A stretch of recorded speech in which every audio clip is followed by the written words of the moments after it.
kilala yan ni Lord. Nangyari yan dahil kay Lord. Naintindihan nyo? Bawat isa sa atin, ipinanganak, alam na alam ni Lord at kung kailan tayo kukunin niya. Kaya ang gusto niyang mangyari, be prepared when I take you with me. Lahat tayo ay talagang nakaplano para sa langit, hindi sa impyerno. Kaya ito ang tandaan natin. Huwag nating kakalimutan ang nagbigay sa atin ng buhay, si Jesus, our God. He gave us His life and we should be grateful because we have a good life dahil sa Kanya. Ito tayo ngayon, nag-i-enjoy kumakain ng masarap. Ang iba, nakahiga na sa ospital, pero ito tayo nag-i-enjoy. Di ba? Ito tayo. Imagine yung iba namamatay sa oras na to, naka-hospital for 1 month or 2. Pero ito tayo nag-i-enjoy because of the Lord. Intindihan nyo? Huwag yung kakalimutan. Ang hinihingi niyang araw, paglinggo, magsisimba kayo. All the rest of the day is yours, but this Sunday is a day of the Lord. Respect the day of the Lord, which is Sunday. Amen? Amen. Don't take the Lord for granted. I'm sorry for talking this way. But don't take the Lord for granted by not going to church on Sunday and repent of whatever sin we have committed in this world. Huwag niyong kalilimutan yung mga habitual sin. Alam mo, marami tayong mga habitual sin eh. Mabilis tayong magsinungaling. Mabilis tayong magdaya. Mabilis tayong magchismis. Mabilis tayong magalit. Those are simple sin. But that will not bring you to the Lord. Yung maraming taong madaling makikin ng ulo, madaling magkomento ng mali, madaling magmura, madaling magchismis. But they have all the time to see a movie the whole day, pasyal-pasyal the whole day, makiusap sa barkada the whole day, pakitambay kung ano.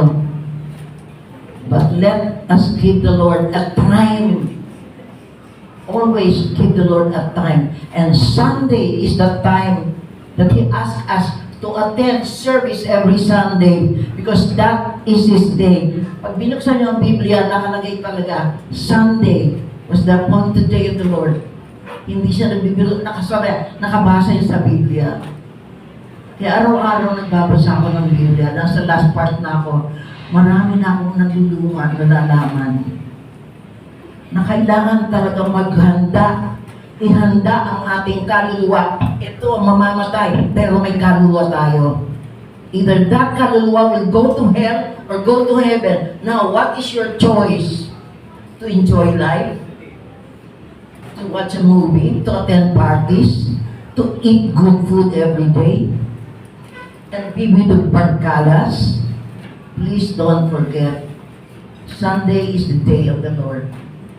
And not only that, maski ka magsimba linggo-linggo, kung nabubuhay ka sa kasalanan, bali wala ang pagsimba mo. I'm sorry for speaking this way, but the Lord is telling me, kanina pa, talk to them about me. Si Lord nagsasabi niya.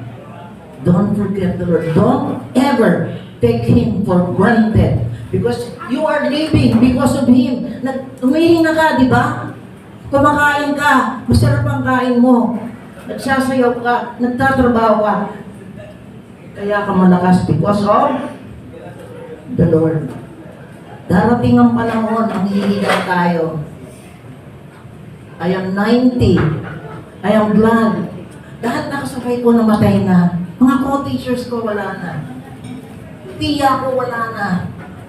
Pinsan ko kasing edad ko wala na rin. Nabarkada ko. I am glad. Nagugulat nga kay Lord. Maybe kasi close ako sa Kanya. I read His Word. I live His Word. Importante. Kaya may Biblia eh. The Bible, the author of the Bible is the Lord. Tandaan niya yan. Read His Word so you know how to live properly. And so that marunong kang maghanda sa sarili mo para sa Kanya to receive Him. Because lahat tayo mamamatay, di ba? Lahat, sino hindi? Meron tayong beginning, meron tayong end. Hindi yung payabangan, ono yan, segundo, first ono yan. No, that is nothing we should be proud of that. Ang importante, are you living according to the will of the Lord? Malakas tayo ngayon, mayabang tayo. Marami kong pera. May pension ng asawa ko, isa tanggap ko. Magaling ang boses ko. Okay na okay ako. May bahay ako. Masarap ang tulog ko. There is an end to all of that. Pero ang katapusan, lahat tayo mamamatay. Tandaan yan.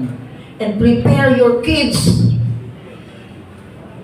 to love the Lord all the time. First, obedience Sunday. Don't forget Sunday. Don't take Sunday for granted, because that's a day that the Lord has appointed for us to attend service, to listen to His Word, through the priests, through Christian leaders. Huwag natin samantala. Let's not take that for granted. I'm telling you na, baka hindi nyo naririnig sa iba to, para akong pare ngayon. Don't take for granted the Word of God. May pera ka, masaya ka, okay ka, magandang buhay mo, magandang sweldo mo. But, may katapusan ka. Pag natapos ka, where will you go? Ito po ang naisip-isip ko. Pag ako pinagbigyan ng magsalita, sasabihin ko to. Because I have a role to play for my family, for my children. I want them all to be saved. I want my friends to be saved. I want my friends to know that there is a God who holds your life. Lahat tayo hawak ni Lord, Lahat tayo. Wala ditong hindi hinihawakan ni Jesus na God. Lahat tayo, alam niya ang buhay natin. Alam niya bawat isa. Alam niya ang ginagawa natin. There is nothing we can hide from the Lord. But count His blessings all the time. Salamat. Ako lang, madalas ko sabihin sa Lord, Lord, thank you for giving me this life. Thank you, Lord, for making me retire in my teaching activities. Thank you, Lord, that I have my 5 children. Ang tanong, napalaki ko ba sila according to the Word of God? Hindi. I was at fault. Kasi maraming beses, wala sila, nandito ako, nandito yung isa, nandito yung isa, nandito yung isa. May barkada, nakikipag-inuman, nakikipag-sigarilyohan. Please, that's not the life that the Lord wants. Isipin nyo sarili nyo, you have to save yourself. God, no one can save you but God. If you live in purity, malinis ang puso natin naman. Malinis. Habang lumalaki tayo, tumatanda. Be prepared when the Lord takes us with us. Please don't take my words for granted. Because this is an inspiration coming from the Lord that I'm telling you. I haven't spoken this way to anyone, but I said I want a chance. Give me a chance, Lord, to speak to my children, to my loved ones. If I cannot speak to many group of people, I hope you understand me. Yung mga ama, turuan nyo ang inyong mga anak. Be first an example.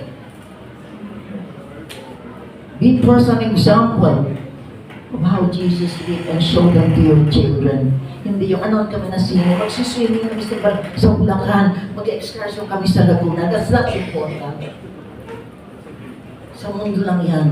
But lahat tayo may pahahantungan. Either we go to heaven or we go to hell. Dalawa lang. Kaya please, dito makakapili tayo. Punta sa Laguna, excursion, punta sa Balaklaran, ay sa Bulan Badara, pupunta sa Laguna, kung saan. We make a choice. But once the Lord takes us, and we're not prepared, we have no choice. Either we go to heaven, or we go to hell. Huwag yung malilimutan yan. Because we are on the last days. Nasa huling panahon na po tayo ngayon. Kaya, massive ang turo ng Bible all over. All over. At sa church namin, lahat ng pumapasok, binibigyan namin ng Biblia para basahin. Pero ang ginagawa, iniipon sa bahay, natutulog. Tanungin niyo si Mark. Pag-isip niya, nagbabasa ako ng Biblia. Bago matulog, nagbabasa ako. Nasa huling panahon. Ang dami kong natutuklasan na hindi ko alam. Kailangan ihanda natin ang kaluluwa so that we will be able to see God face to face in heaven. Intindihan niyo po, may mga maratas na sweldo, yung may hanap buhay kayo, okay. God gave that to you. Hindi naman kayo nagbigay niyan eh. Si Lord ang nagbigay lahat yan eh. Ang iba walang hanap buhay, ang iba may hanap buhay. Ang iba maganda sweldo, ang iba hindi maganda sweldo. Huwag natin isipin yan. Ang importante, am I living in accordance with the will of my Father, the Lord? Right now, Jesus is here. The Spirit of the living God is right here. Remember that. And He's watching us, looking at the souls, at the minds and souls of every one of you. I hope sinusulat niyo sa isip niyo. Huwag kayo magbarkada ng mga lasigero, mga babaero, mga mandaraya. Iwasan niyo yan. Because they will not bring you to hell. Kung ikaw ay bida sa grupo, magaling ka uminom, bidang-bida ka, magaling ang boses mo, okay ka, please get away from them. Because you're just doing the very will that Satan wants you to do. I hope you understand my word. And please don't think negative about me, ha? Because gabi pa, iniisip ko na, I want to talk to my children. And this is the very chance na naisishare ko sa inyong lahat. Naintindihan niyo po? Thank you very much. I hope you understand what I said. Yes. It's the living word of God that's telling me, tell them about me. Because I want all of them to be with me there. Okay tayo, umulog ang lupa, katawan natin, inilibing tayo. Ang kaluluwa ng tao, importante. Tandaan niya. Okay? God bless all of you. Thank you, Lord. Father, I thank you for giving me this beautiful chance of spreading your words. Thank you, Lord, for giving me the wisdom to say the right word. Thank you, Lord. Blessed be your holy name, O God. And thank you for this celebration that my kids trying their best to show their gratitude also to me, but especially to you. In Jesus' name I pray. Amen. Amen. God bless.